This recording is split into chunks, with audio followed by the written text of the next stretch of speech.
കണ്ടോ, ഇത് നല്ല അടിപൊളി ചുവപ്പ് ബബ്ലൂസ് നാരങ്ങയാണ്. ഈ നിൽക്കുന്നത് കണ്ടോ, ഇതാണ് ഈ ബബ്ലൂസ് നാരങ്ങയുടെ മരം. ഇതൊക്കെ ഇങ്ങനെ വെട്ടിക്കളയുന്നതിനേക്കാൾ നല്ലത് ഇങ്ങനെയുള്ള പ്ലാന്റ്സ് ഒക്കെ വീട്ടിൽ വേണമെന്ന് ആഗ്രഹമുള്ളവർ എന്തായാലും ഉണ്ടാകും. അപ്പോൾ അവർക്കൊക്കെ തന്നെ ഇതിൻ്റെ തൈകൾ ഉണ്ടാക്കി കൊടുക്കണേയല്ലേ നല്ലത്. അപ്പോൾ സ്വന്തം വീട്ടിലുള്ള മാവുകൾ, പ്ലാവുകൾ, പേര, ചാമ്പ എന്നിവയുടെയൊക്കെ തൈകൾ എങ്ങനെ ഈസി ആയിട്ട് ലെയർ ചെയ്ത് ഉണ്ടാക്കാവുന്ന വീഡിയോ ആണ് ഇന്ന് വരുന്നത്. ലെയറിങ് ചെയ്യാനായിട്ട് നമുക്ക് വെറും മൂന്ന് സാധനങ്ങൾ മതി. എന്തൊക്കെയാണെന്നല്ലേ, ഇതാ ഒരു തെർമക്കോൾ കട്ടർ, പിന്നെ ഇതാ നമുക്കിവിടെ 3 കേബിൾ ടൈ വേണം. അത് മാത്രമല്ല ഒരു പ്ലാസ്റ്റിക് കവറിൽ കുറച്ച് ചകിരിച്ചോറ് നിറച്ചതും കൂടെ ആവശ്യമാണ്. ആദ്യം തന്നെ നല്ല ഹെൽത്തി ആയിട്ടുള്ള ഒരു അടിപൊളി ബ്രാഞ്ച് എടുക്കുക. അതിനുശേഷം ഇതാ അതിൻ്റെ ഒരു പരന്ന് കിടക്കുന്ന ഒരു ഏരിയ നോക്കിയിട്ട് ഇതേപോലെ വട്ടത്തിൽ സ്കിന്നൊന്ന് കട്ട് ചെയ്യണം. ഇതാ നന്നായിട്ട് കട്ട് ചെയ്തെടുക്കണം കേട്ടോ.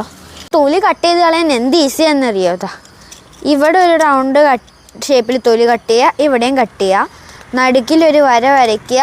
പിന്നെ ഇതാ ഈസി ആയിട്ട് നമുക്ക് ഇതേപോലെ തൊലി ഇളക്കാൻ പറ്റുന്നതായിരിക്കും കേട്ടോ. ഈസി ആയിട്ട് നമുക്കിതാ ഇതേപോലെ തൊലി ഇളക്കിയെടുക്കാം. ഒരു കവർ എടുത്തിട്ട് നിറയെ ചകിരിച്ചോറ് നിറച്ചിട്ട് നടുക്ക് കൂടെ ഇതേപോലെ ഒരു കട്ട് ചെയ്ത് കൊടുക്കണം.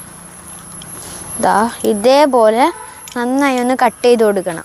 അതിനുശേഷം ആ കട്ട് ചെയ്ത ഭാഗം അതിൻ്റെ ആ തൊലി ക്ലീൻ ചെയ്ത് വെച്ച ആ ബ്രാഞ്ചിൻ്റെ അവിടേക്ക് ആക്കിയിട്ട് നന്നായി ഒന്ന് ടൈറ്റായിട്ട് ചുരുട്ടി വയ്ക്കണം.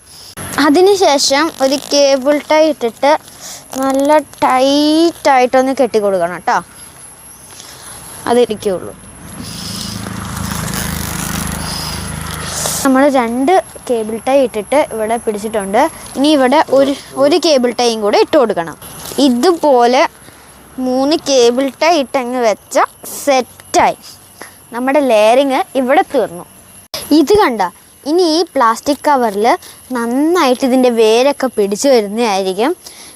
ഇതൊരു നല്ല ഹെൽത്തി ആയിട്ടുള്ള പ്ലാന്റ് ആയിട്ടായിരിക്കും വളർന്നു വരുന്നത്. ഇപ്പം നിങ്ങൾക്ക് മനസ്സിലായോ ഈ ലെയറിങ് എന്ന് പറയുന്നത് എത്ര ഈസിയാണെന്ന്? നമ്മൾ ഈ നഴ്സറിയിലേക്കൊക്കെ പോകുമ്പോൾ അവരും ഇങ്ങനെയൊക്കെ തന്നെയാണ് ഒരുപാടധികം തൈകൾ കറക്റ്റ് ടൈമിന് സ്റ്റോക്ക് ചെയ്ത് വെക്കുന്നത്. ഇനി ഒരു 30-40 ദിവസം ആകുമ്പോഴേക്കും ഇതിൽ കൂടെയൊക്കെ വേര് പോണത് നമുക്ക് തന്നെ കാണാൻ പറ്റും. അപ്പോൾ തന്നെ നമ്മൾ ഇവിടെ നിന്ന് കട്ട് ചെയ്തിട്ട് ഒരു കവറിലോട്ടൊക്കെ നട്ട് ഇതിനെ ഒന്നും കൂടെ നന്നായി വലുതാക്കി എടുക്കാൻ ശ്രമിക്കുക. അപ്പോൾ എല്ലാവർക്കും എൻ്റെ വീഡിയോ ഇഷ്ടപ്പെട്ടു എന്ന് വിചാരിക്കുന്നു.